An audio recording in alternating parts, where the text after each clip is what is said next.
මම මේ කියන කතාව හොඳට හිතට ගන්න. මම එහෙම ආවට ගියාට වචන නාස්ති කරන මිනිසෙක් නෙමෙයි, වචන පිට කරන මිනිසෙක් නෙමෙයි. මම ඔයගොල්ලන්ට කියලා තියෙනවා ළමයි සයන්ටිෆිකලි, ඒ කියන්නේ විද්‍යාත්මකව ළමයි මේ මිනිසෙක් වෙලා ඉපදෙන්න අවුරුදු මිලියන නෙමෙයි බිලියන නෙමෙයි ට්‍රිලියන ගාණක් මට මතක නෑ ගාණ මට ඒක දේශනයක මං ඇහුවේ ට්‍රිලියන ගාණක් ළමයි පින් කරන්න ඕනෙලු මිනිසෙක් වෙලා ඉපදෙන්න.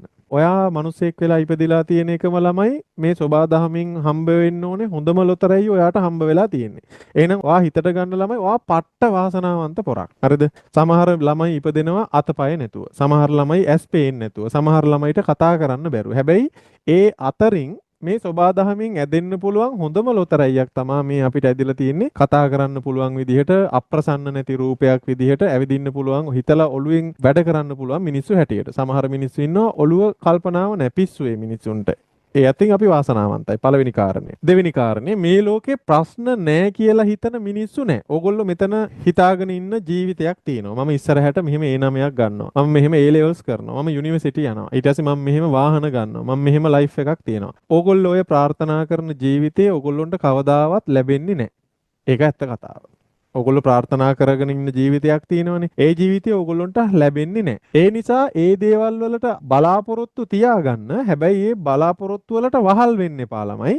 එහෙම වහල් වුණොත් ඒ නමයක් නැත්තම් ඒක ජීවිතේට මානසිකව මාර බලපානවා. කැම්පස් යන්න බැරි වුණොත් එතනින් ඔයාගේ ජීවිතේ කඩා වැටෙනවා. එතකොට වාහනයක් ගන්න තරම් ආදායමක් නැති වුණොත් එතනින් පස්සේ ඔයා ප්ලෑන් කරන එක නවත්තනවා. මොකද අර බලාපොරොත්තු තිබ්බේ ඒවටනේ. මතක තියාගන්න ජීවිතේ බලාපොරොත්තු වෙන අපි මෙහෙමයි කියලා ජීවිතේ ලැබෙන්න තියෙන කිසිම දෙයක් ලැබෙන්නේ නැහැ. දෙවෙනි කාරණේ. තුන්වෙනි කාරණේ.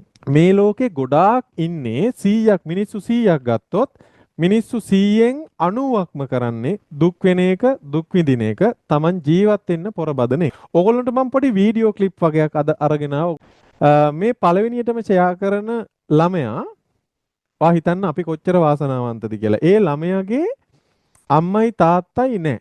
අම්මා මැරිලා හරි තාත්තා දාලා ගිහින් හරි නැහැ. ඒ ළමයා හැදිලා ඉන්නේ ආච්චි සීයයි ගාව. හැබැයි ළමයි ඒක නිවේදකයෙක් ගිහින් ඒ ගෑනු ළමයාගෙන් එක කතා කරනවා. බලන්න ඒ ගෑනු ළමයාගේ ඇත්තටම හිනාව කොච්චර ලස්සනද. එයා හිනා වෙලා උත්තර දෙනවා. මට අම්මා මතක් වෙනවද? ඔව් අම්මා මට මතක් වෙනවා. එහෙම කියලා කියනවා.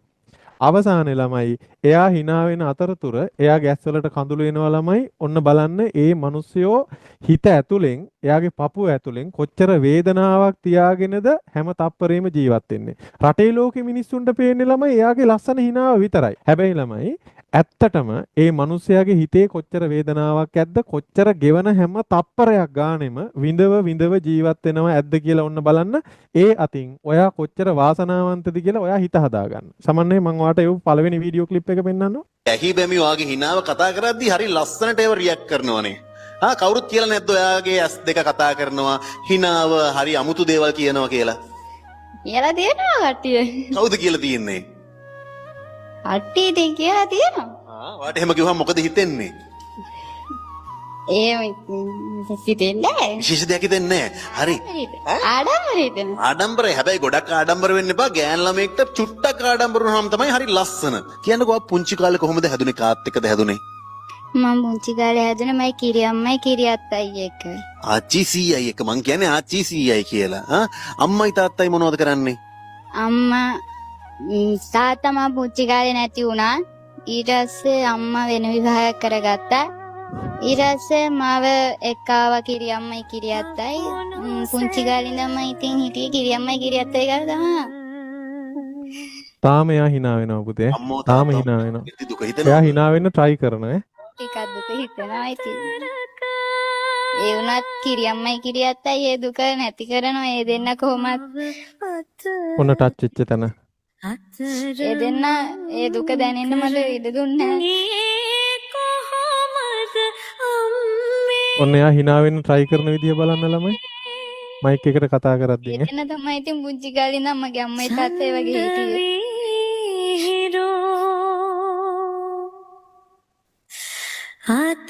අම්මව දකින්න ආසයිද? අම්මව දැකලා තියෙනවා. අම්මයි දැන් එන්නේ යන්නේ නැහැ. පුංචි කාලේ දැක්කට පස්සේ දැක්කේ නැහැ. ඔයාට මොකද හිතෙන්නේ අම්මා ගැන? අම්මා ගැන ඉතින් එහෙම අම්මා ගැන තරහක් හිතෙන්නේ නැහැ මට. අම්මට නැති බැරිකමක් ඉඳ වෙන්නේ නැති ඉතින් අම්මත් එහෙම කරගන්න. ඉතින් අම්මා ගැන මට තරහක් නෑ. තාමත් හිතේ තරහක් නෑ අම්මා ගැන. අම්මගේ ජීවිතෙත් එක එක ප්‍රශ්න තියෙන්නේ නැතිනේ පුතේ නේද? කාන්තාවන්ට වැරදෙන්නේ ඔය ලස්සන ඔය සිරියාවන්තකමත් එක්කනේ. එතකොට අම්මගෙත් මොන හරි ප්‍රශ්න තියෙන්නේ නැති එයාටත් කොහොමද හිත හදාගන්නේ නැත්තේ නේද? ඔයා වගේ සුන්දර බොහොම ලස්සන චූටි බෝනික්කි පැටියෙක්ව දාලා යන්න. ඕ අම්මට දුක හිතෙන්නේ නැති ඉතින්. කවදා හරි අම්මා අසරණ වෙලා දුව ගාවට ආවොත් මම බලාගන්න. මට පුළුවන් විදියට මම යාව බලාගන්න. ඇත්තට මං ඔයාලගේ චූටි සුරංගනාවියක් ඇවිල්ලා මෙතන එයා තාම hina වෙනවා පුතේ. මට ඔයාගේ හිනාව ඇතුලේ ඔයාගේ චූටි ඇස් දෙක ඇතුලේ පොඩි දුකක් තේරුණා. ඒ නිසා දැන් මං ගොඩාක් දෙනෙක් එක්ක කතා කරලා තියෙනවනේ මේ වැඩසටහන ඇතුලේ. එතකොට මට තේරෙනවා මොකක් හරි හිතේ තියෙන දෙයක් තියෙනවා කියලා. ඒ නිසා මං ඇහුවා ඔයා අඬවන්න නෙවෙයි. හරිද? ඔය විදිහට hina වෙලාම ඉන්න ඕනේ. හරිද? මෙයා ඔයා හිතන්න ළමයි මෙයා ඉස්සර ප්ලෑන් කරන්නේ නැද්ද ගාමට් එකකට වැඩ කරන්න යනවා කියලා? කවදාවත් හිතන්නේ නැහැ. ඔතන මිනිස්සුන්ගෙන් කොච්චර බැනුම් අහනව නැද්ද ළමයි? එයාත් අවසානයේ වැටුණ තැන එතන බලන්න මේ ළමයා ළමයි hina වෙවි උත්තර දෙන හැටි අඬ අඬ ඉන්නකොට hina වෙන්න try කරන හැටි බලන්නකො ළමයි කොච්චර ඒ ළමයාගේ හිතේ ඔයා හිතනවද? ඔයගොල්ලොන්ට ඒක සංවේදී වෙලා බැලුවොත් ළමයි ඒ ළමයාගේ හිතේ ඒ hina ඇතුළෙත් පුදුමාකාර දෝංකාරයක් තියෙනවා වේදනාවක ළමයි. එයා ළමයි ඒ කඳුළු දුකස්සෙන් hina වෙන්න පුරුදු වෙලා තියෙන හැටි බලන්නකො. ඒක මාරයි ළමයි. ජීවිතය කියන්නේ අන්න එහෙම ගමනක් යන්න ඕනේ මගේ පුතේ. තමන්ට තමන්ම විතරක් කියලා හිතට ගන්න. අම්මා තාත්තත් පොඩ්ඩකට පැත්තකට දාන්න.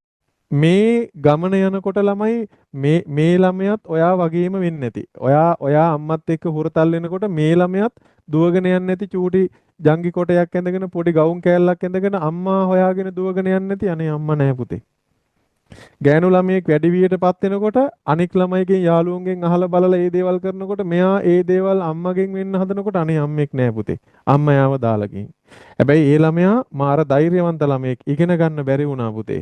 හැබැයි ඒ ළමයා හිතට ගත්තා නෑ මම තනියම මේ ගමන යනවා කියලා අඩුම තරමේ ගාමට් එකක ගිහින් රටට සමාජයට කිරියම්මලාට බරක් නොවි එයා තනියම ගේම ගැහුවා. මතක තියාගන්න මේ ගමන යන්න ඕනේ තනියම පුතා. මේ ගමන යන්න උඹලගේ අප්පච්චි අම්මා කොච්චර පාර හදලා දෙන්න හැදුවත් අම්මට අප්පච්චිට පාර හදන්න බෑ. අප්පච්චි කොච්චර උදේට ඇහැරෙව්වත් අම්මා කොච්චර ඇහැරෙව්වත් උඹ නිදා ගන්නකම් පස්සේ පාර හිටියත් ළමයි ඒ කිසිම කෙනෙක්ට මේ ගමන හදාගන්න බෑ. ඔයාට විතරයි මේක හදාගන්න පුළුවන්.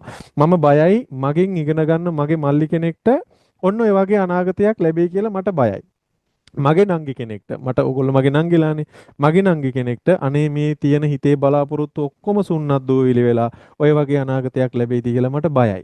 තව එක කතාවක් අම්මා තාත්තා නැතුව බලන්න මේ මිනිස්සු ජීවිතේට ළමයි hina වෙන්න පුරුදු වෙලා තියෙන තරම් මට නම් හිතා ගන්න බෑ. නැන්දලා නැත්තම් නැන්දලා කියන්නේ ටිකක් අර අමුතු જાතියක්ද?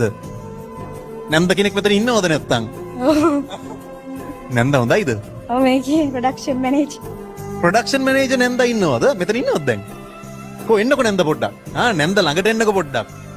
නැන්ද අහිංසකයි වගේ දුවට වඩා නේද? නෑ අහිංසකවත් නෑ. කවුද ඔය අහිංසක නෑ? නෑ අහිංසක නෑ කවුරුත් මට අහිංසකයි කියලා කියන්නේ. ඇයි ඒ ගාමන්ට් එකේ රාජකාරියට අනුව එහෙනම් අහිංසකයි කියලා කියන්නේ ජොබ් එක අනුව කතා කරද්දී හැමෝම හිතන්නේ මම නපුරුයි කියලා තමයි. හැබැයි හදවතින් හරි සංවේදී නේද? ඔව් සංවේදී ආවාස්තය කරන අය කියනවා හරි හොඳයි කියලා. ජොබ් එක අනුව නපුරුයි කියලා තමයි කියන්නේ. එක වෙලාවට ඉතින් එහෙම වෙන්න වෙනවනේ නේද? කියන්නකෝ දැන් දුව මොන වගේ කෙනෙක්ද? දුව හොඳයි චූටි කාලේ ගොඩක්ම හොඳයි. දැන් නම් හරිම නපුරුයි. එකක් ගම තව දෙයක් කියනවා. කතා කරලා ඉවර කරන්න බෑ. එයා පොඩි කාලේ නම් මමයි අක්කයි තමයි හදාගත්තේ. මම කියන දේ තමයි වැඩි හරියක් එයා කරන්නේ.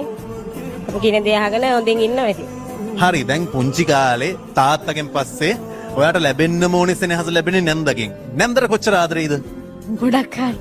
ඒ ආදරේ කවද අන්තිමට නැන්දට ආදරේ කියලා කිව්වේ? අද ඒ ආදරේ කියන්න ඕනේ නේද? ඒ ආදරේ ප්‍රකාශ කරන්නම ඕනේ ආදරයක්ද නැද්ද? ආදරේ ප්‍රකාශ කරන්න ඕන ආදරය. ඔයා වෙනුවෙන් නැන්ද කරපු ඔයාට දැනුණම දේ මොකක්ද? මගේ අම්මයා තමයිම දෑම.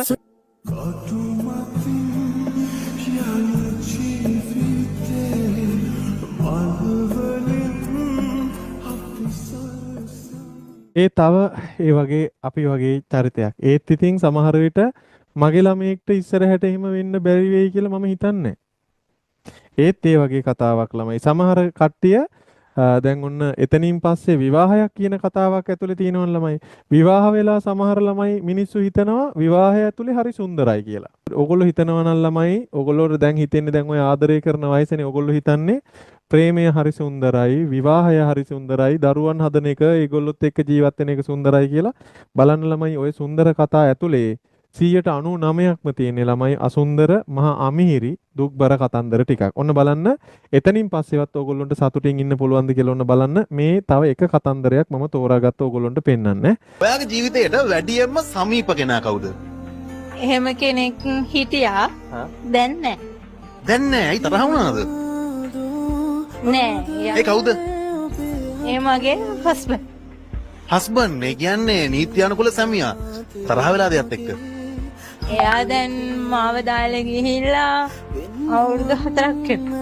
මොකද උනේ කියන්නකෝ. අවුරුදු 4ක පුතෙක් ඉන්නවා. එයාත් එක්ක මාව දාලා ගියා. වෙන කෙනෙක් එක්ක සමහර විට එයාගේ සතුට හොයාගෙන යන්නේ නැති. මං හිතන්නේ එහෙම හැම මොහොතෙම වෛර කරන්නේ කොහේ ගියත් පා එක එයාත් එක්ක සතුටින් හැමදාම ඉන්න බලන් ඉන්නව දවසක මන් නැතත් මගේ පුංචි පුතා බලන් ඉන්නේ කියලා කවදාවත් එක දවසක්වත් තාම නෑ ඇවිල්ලා එයාවත් බලන්න මං හිතනවා යාරි බලන්න එයි කියලා. කොහොම තමයි නේද ජීවිතේ? ජීවිතේ හරියද්දි හරියනවා වැරදෙද්දි වැරදෙනවා. හැබැයි ඔයා හරි ලස්සන ගෑන් ළමෙක්. ඔයා ලස්සන ජීවිතේට මුහුණ දෙනවා දරුවව හදාගෙන. මං හිතනවා දරුවටත් ඔයාගේ ඔය ලස්සන ගතිගුණ පිළිහිටලා ඇති කියලා. අනිවාර්යෙන් එයා මාත් එක්ක ඉන්නවා හැමෝටම කියන්නේ අම්මවට කවුරු නැතත් මං ඉන්නවා කියලා. ඒ වචනේ ඇති මගේ ජීවිතේ මට ගොඩ යන්න කවුරු නැතත් කවදා හරි මගේ පුතා මාත් එක්ක ඉන්නවා කියලා මම විශ්වාස කරනවා. ඔබ කියන් හැරදමාම වෙන හිතක පැටලිලා. ඊට පස්සේ මම කියන්න හදන්නේ ඕගොල්ලන්ට පෙන්වන්න හදන්නේ මම තව තෝරාගත් එකක් ළමයි. ඒක ජීවිතයේ ඇතුලේ මිනිස්සු ජීවත් වෙන්න පොරබදන තරම්. අපිට හිතෙනවා මේ පැය කීපයක් ඇහැරගෙන පාඩම් කරන එක අපිට වෙන කට්ටක් කියලා. අපිට හිතෙනවා රචනාවක් පාඩම් කරන එක කට්ටක් කියලා. රෙකෝඩින් එකක් බලන එක කට්ටක් කියලා. O level වලට A9ක් ගන්න එක කට්ටක් කියලා. ඕගොල්ලෝ හිතන්න ළමයි ජීවිත කෑල්ල ඇතුලේ ජීවත් වෙන්න කොච්චර අමාරුද කියලා තීරණය කරන්න ඕගොල්ලොන්ට පෙනිලා තියෙන්නේ මේ වෙද්දින් O level විභාගයේ විතරයි. වාර විභාගයේ විතරයි. එතනින් එහාට ජීවිතේ කොච්චර අභියෝග තියෙන කොච්චර කැතේ බැරි තැනක්ද කියන එක තේරුම් ගන්න මේ එක අම්මා කෙනෙක් කියන කතාවක්. මහත්තයාට මොකද උනේ? මහත්තයාට මුලින් පිළිකාවක් ඇදුනේ. එයාව අවුරුදු 17ක්ම පිළිකාව මහර ගම් පිළිකාරෝහලට අරගෙන ගියා. දරුවා බලා ගන්න කෙනෙක් නැති වෙනකොට කොණ්ඩන්ට එකට දැම්මා. එයාට උඩ වයස අවුරුදු 6යි. මම සෑහෙන දුක් විඳා ඒ කාලේ. දරුවක් බලාගෙන මේ වගේ මහල රස්සාව කරගෙන පොලේ ගෙවල් ගෙවාගෙන අවුරුදු 17ක් ජීවත් වුණා. ඒ කාලේ මම සෑහෙන දුක් විඳා. එයා කොළඹ මහනගර සභාවේ ඩ්‍රයිවිං කරේ. එයා රජේ ජොබ් එකක් කරේ. එයාට බැරි වෙනකොට ඉතින් මේ පඩි එහෙම නෑ ඔපරේෂන් කරනකොට මහා බඩවල අයින් කරා කුඩා බඩවල අයින් කරා අමාසෙත් අයින් කරලා බෑග් එක දාලා හිටිය අවුරුදු 15ක්. ඒ නිසා මම සෑහෙන දුක් විඳලා එයා ගොඩ ගන්න. එයා වෙනුවෙන් කැපදීමෙන් මම එයාව බලාගෙන දරුවවත් බලාගෙන දරුවටත් හොඳට උගන්වුවා. එයා ඉගෙන ගත්ත ඉංග්‍රීසි මීඩියම් ඉංග්‍රීසි සිලබස් එක හොඳට ඉගෙන ගත්තා. එයා දැන් කොරියන් කෝස් එක කරනවා ෆැක්ටරි ඔඩිටර් කෙනෙක්. ඉතින් මගේ බලාපොරොත්තු තිබුණේ මට කලින් එයා ඉස්සර වෙන්න ඕනේ කියලා. එයාට බලන්න හදන්න කෙනෙක් නැති නිසා ඒ වගේ මේ කාරණාව ඉෂ්ට වුණා. ඉතින් මං තනි වුණා. මං සෑහෙන දුක් වුණා කරන වුණා. දරුවට හොඳට ඉගෙනුවා. දරුවා දැන් හොඳ තැනක ඉන්නවා. ඒකයි මම සතුටුයි. බැඳලා මාස 6යි. මට මාස 3ක් වෙනකොට තමයි එයා අසරණ වුණේ. ලෙඩ වුණේ. නමුත් එයා මම දාලා ගියේ නෑ. එයාවත් රැගෙන මම ඉදිරියට ගමන ගියා. මම සතුටු වෙනවා මම මේ විදිහට එයාට පොඩ සලකගෙන හිටිය එක ගැන. නමුත් තාමත් ඉතින් දුකයි ජීවිතේ. සතුටු නැ කියන කිසිදේ දවසක් නෑ. मेरी दहलीज से होकर बहारें जब गुजरती हैं. එයා කියනවා සතුටු වුණා කියන්නේ එයාට ජීවිතේ දවසක් නෑ කියලා. එයත් ඔයා වගේමනේ. ඔයා වගේම අම්මත් එක්ක හුරතල් වෙලා ඔයා වගේම අනාගතය ගැන බලාපොරොත්තු තියාගෙන ඉඳලා විවාහ ජීවිතය ගැන කොයි ජීවිතේ බලාපොරොත්තු තියාගෙන හිටියත් බලන්න අන්තිමේට එයාට උරුම වෙලා තියෙන ජීවිතේ. එයාට වයසට ගිහින්වත් එයාගේ ඇඟපත නිවා ගන්න බෑ. ඔයා හිතන්නේ ළමයි ඒ දුව රස්සාවක් කරලා එහෙම ජොබ් එකක් කරලා යයි.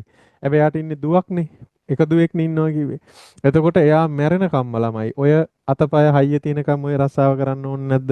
කරන්න ඕනේ ළමයි. මුළු ජීවිතේම සතුටු වෙච්ච තැනක් නැති තරම් මිනිසෙක්ට එහෙම ඉන්න ජීවත් වෙන්න පුළුවන්ද බලන්න පුතේ. ඔයා හිතන්න ඕ ලෙවල් විභාගයේ මහ ලොකු දෙයක්ද හිතන්න. රෑ 1 වෙනකන් ඇහැරගෙන ඉන්න එක මහ ලොකු දෙයක්ද කියලා හිතන්න. එහෙම නැති මිනිස්සු ගෙවන තප්පරේ විඳව අපායක ගිනි ගොඩක ජීවත් වෙන මිනිස්සු කොච්චර ඉන්නවද කියලා බලන්න පුතේ. ඔයගොල්ලන්ට මේ වීඩියෝ බලනකොට මේ මම තෝරාගත්ත කීපයක් මේ එළිය සමාජයට ගියාට පස්සේ ළමයි මට අනන්තවත් අනේ මගේ ළමයි කට්ටිය මට හම්බ වෙනවා ළමයි මට ඒගොල්ලෝ මට විස්තර කියනවා අනන්තවත් මෙහිම ප්‍රශ්න තියෙන මගේ පුතාලත් ඉන්නවා මගේ දුවලත් ඉන්නවා මේ සමාජයේ දුක් විඳින ළමයි පපුව හොස් ගාලා යනවා අනේ මේ මිනිස්සු මෙච්චර දුක් විඳිනවද මෙච්චර අපායක ජීවත් වෙනවද කියලා හිතන්න සතුටක් ගැන කිසිම බලාපොරොත්තුවක් නැති මිනිස්සු. ආ හිතන්න ආන්දර හැරිලා පාඩම් කරනවා කියන එක මහ දෙයක්ද හිතන්න. ඔන්න ළමයි ජීවිතේ ප්‍රශ්න කියනවා. ජීවිතේ නැති බැරිකම් කියනවා. ජීවිතේ බලාපොරොත්තු සුන්වීම කියනවා. ජීවිතේ තනිවීම කියනවා. ඔයා හිතන්න ළමයි ඒ අම්මා වැඩ කරලා ගෙදර ඇවිදින් ඇඳුම් මාරු කරලා පුටුවක ඉඳන් කල්පනා කරනකොට ළමයි එයාට වේදනායන චිත්‍ර ටිකක්ද රූපෙට එන්නේ කියලා හිතන්නකො. එයා ඒ තප්පරේ පැය ගෙවන්නේ කොහොමද කියලා හිතන්නකො ළමයි. නිින්ද යනකම් ඒ පැය ගාන ගෙවන්නේ කොහොමද කියලා හිතන්නකො ළමයි. අනිත් වීඩියෝ එක අන්තිමේට චූටි වීඩියෝ එකක් තියෙනවා. ඒ වීඩියෝ එක ඕගොල්ලන්ට මම තෝරන්න හිතුවේ. මම ඒක බැලුවෙත් මම හරි බයෙන්. පෙරේදා නැති වුණා වයස අවුරුදු 27ක මල්ලි කෙනෙක් heart attack වෙලා. එතකොට සමහර විට ඔයා මැරෙයි. සමහර විට කතා කරන මම මැරෙයි. අම්මා අප්පච්චි මැරෙයි. ඒක ජීවිතේ කොයි වෙලාවට කෙලවර වෙයිද දන්නේ. හැබැයි මම ප්‍රාර්ථනා කරන්නේ ඉස්සර වෙලා මම මැරෙන්න කියලා. මොකද මට දුක දරා ගන්න බෑ. මගේ අම්මා මැරෙනවා දිහා මට බලාගෙන ඉන්න බෑ. අප්පච්චි නංගි මගේ ලෝකේ ඒ තුන් දෙනා. ඒ තුන් දෙනා තරම් මට මේ ලෝකේ වටින කිසිම දෙයක් නෑ ළමයි. මට ඒ තුන් දෙනාට දෙයක් වෙන්නේ නෑ කියන්න බෑනේ. වෙනවා බලාගෙන ඉන්න මට බෑ. හැබැයි එහෙම දෙයකට හිත හදාගෙන ඉන්න. එදා ඒ මිනි පෙට්ටිය ගාව මිනි පෙට්ටිය උස්සගෙන යනකොට ඔයාගේ හිතට සැනසීමක් තියෙන්න ඕනේ. මම මේ මගේ අම්මට අවසානයේ ළමයි කතා කරන්න තියෙන වචන ටික ඒ ටික. මම මගේ මේ අම්මට යුතුයකම් ඉෂ්ට කරපු අම්මා කෙනෙක්. එහෙම නැත්නම් ඔයා හිතන්න හිතට කොච්චර තමන්ගේ හිතට ඒ තමන් ගැන කොච්චර වේදනාවක් එනවද කියලා හිතන්න. උදේ ඇහැරවන්න අම්මා කෙනෙක් නැතුව ළමයි කොච්චර දුක් විඳිනවද? ගෙදර ආපුවන් පස්සේ කෙල්ල කොල්ලෙක් එක්ක යාළු වෙලාද කියලා හොයලා බලන්න බැරුව තාත්තා නැතුව මිනිස්සු ගෑනු ළමයි කොච්චර ඉන්නවද මේ රටේ සමාජයේ? ජීවිතේ හරියයි කියලා බලාපොරොත්තු ගොඩාක් තියාගෙන විවාහ වෙලා ජීවිතේ විඳවන මිනිස්සු කොච්චර ඉන්නවද? යතින් ළමයි අපි හිතන්න අපි කොච්චර වාසනාවන්තද. හැබැයි මගේ පුතේ මතක තියාගන්න දවසක මේ ඊළඟ වීඩියෝ එකේ පෙන්නනවා වගේ අපි ගාවත් අපේ අම්මා ගැන මතක ගොඩාක් තියෙයි. චිත්‍ර ගොඩාක් තියෙයි. අම්මා බත් කවනේවා, අම්මා බත් උයනේවා, ගෙදර එනකොට අම්මා පාර දිහා බලාගෙන ඉන්නේවා, අම්මට තරහ ගියාම බනිනේවා, අපි මොනවා හරි කියනකොට අම්මගේ මූණ වෙනස් වෙලා අම්මට දුක හිතෙන කෑලි. අන්න ඒ වගේ ළමයි අපිට ජීවිතේ අපේ අම්මා කියන චරිතය මෙහෙම හිතෙන් S2 මවුවත් මට නම් මැවෙනවා. hina වෙනකොට අපේ අම්මගේ මූණ මැවෙනවා. අම්මට තරහ යනකොට අම්මගේ මූණ මැවෙනවා. මම අම්මට බනිනකොට අම්මගේ මූණ මැලෙන විදිහ මට මැවෙනවා. මට මැවෙනවා මගේ O level ප්‍රතිඵල කියනකොට අම්මගේ මූණට දුක හිතිච්ච හැටි. A level මම කැම්පස් කියනකොට අම්මා hina වෙච්ච හැටි මට මතක් වෙනවා. ඒ රූප ඔක්කොම ළමයි චිත්‍රපටියක් විතරක් බවට පත් කරලා දවසක යන්න එන දවසක් එනවනේ ළමයි. ඕගොල්ලෝගේ හෘද සාක්ෂියට ළමයි එදාට කවදාවත් බොරු කරන්න බෑ. ඔගොල්ලෝ කාට බොරු කිව්වත් මම හොඳ පුතෙක් වුණා මම හොඳ දුවෙක් වුණා කියලා ඔගොල්ලෝගේ හෘද සාක්ෂියට බොරු කරන්න බෑ ළමයි. අර මතක ගොඩාක් එක්ක අම්මා යන්න යනවා ළමයි. අවසානයේ ওই චිත්‍ර ටික විතරක් හිතේ ඇඳලා තිබිලා. ඒ චිත්‍රත් අපි වයසට යන්න ළමයි. ඒ හිතේ ටිකෙන් ටික ඈත් වෙලා ගිහින් අම්මා කියන අකුරු තුන විතරක් ඉතුරු වෙනවා. මේ වගේ දවසක් මේ වීඩියෝ එක මම බැලුවෙත් හිත හයිය කරගෙන ඔගොල්ලොත් බලන්න. ඔගොල්ලොත් මේ වගේ දේවල් බලලා ඒ දේවල් තේරුම් ගන්න ඕනේ. बतलाता नहीं पर अंधेरे से डरता हूँ मैं यूं तो मैं අපිටත් මෙහෙම මතක ටිකක් තියෙනවා නේද? අපිටත් මෙහෙම දේවල් මතක තියෙනවා. तेरी परवाह करता हूँ मैं तुझे सब है पता අපි සතුටින් යන්න දෙමු අම්මට. ඔය වගේ දවස් ටිකක් අපිට අනාගතේ සමහර විට ඒක ඔයාට මට අපි හැමෝටම වෙන්න පුළුවන්. ජීවිතයේ එක එක බලන්න ළමයි බාධක කඩයිම් බිඳ වැටීම් තියෙන මිනිස්සු ඔයා විතර දින්නේ කියලා හිතන්න. අපි කොච්චර වාසනාවන්තද කියලා හිතන්න ළමයි. ඔය ප්‍රශ්න කෝටියක් මැද්දේ අපිට තියෙන එකම ප්‍රශ්නේ මේ විභාගේ නම් ඕක පාඩම් කරන එක අමාරුයි කියලා ඔයාට හිතෙනවා නම් ළමයි ජීවත් වෙන්න පොර කන මිනිස්සු කොච්චර ඉන්නවද පුතේ? ජීවිතේ දුකෙන් ඉන්න මිනිස්සු කොච්චර ඉන්නවද? අම්මා මැරිලා පෙට්ටිය වහනකොට අවසාන මොහොතේ තමන්ගේ හෘද සාක්ෂියට තමන්ට තමන් ගැන කොච්චර චෝදනාවක් එල්ලෙන අම්මගේ සල්ලි ටික අරගෙන ගිහින් පන්තියට යන්නේ නැතුව සල්ලි වියදම් කරගෙන කොල්ලත් එක්ක ගිහින් වැලන්ටයින් එකට කොල්ලට කෙල්ලට උපන්දින තෑගි අරන් දෙන තරම් නිවට වෙලා තියෙනවා නම් දැන් හැදිලා වෙනස් වෙන්න ළමයි. මං හිතන්නේ පාඩම් කරන්න පාන්දර එක වෙනකන් ඇහැරලා ඉන්න එක අමාරුයි කියලා මං හිතන්නේ ඔයගොල්ලන්ට දැන් දැනේ කියලා. උදේ ඇහැරෙනවා කියන එක මං හිතන්නේ දැනේ කියලා. එහෙම ඇහැරවනවා නම් අම්මා ඔයා වාසනාවන්ත ළමයෙක්. මේ ලෝකේ අම්මා තාත්තා නැතුව පියම්මා ගාව හැදෙන කිරියත්තා ගාව හැදෙන ළමයිට ඔය පින නෑ පුතේ. ඔයගොල්ලෝ යතින් හරි වාසනාවන්තයි. සමහර විට අප්පච්චිගේ අඩුපාඩුවක් ඇති. හැබැයි එහෙම අප්පච්චි කියලා නමට අකුරු 4 නැති මිනිස්සු කොච්චර ඉන්නවද? ඒ අතින් ඔයාට අප්පච්චි කෙනෙක් ඉන්න එක වාසනාවන්ත. ඒ හින්දා මගේ රත්තරන් නංගිලා මලිලාට කියන්නේ උඹලා කට්ටිය වෙනස් වෙන්න ඕනේ පුතේ. මට මේ ලෝකේ මට බදා ගන්න, මට තුරුල් කරගන්න, මට hina වෙන්න, විහිළු කරන්න, මාව තරහ ගස්සන්න මට වෙන කවුරුවත් නැහැ. මට ඉන්නේ ඔයගොල්ලෝ කට්ටිය විතරයි.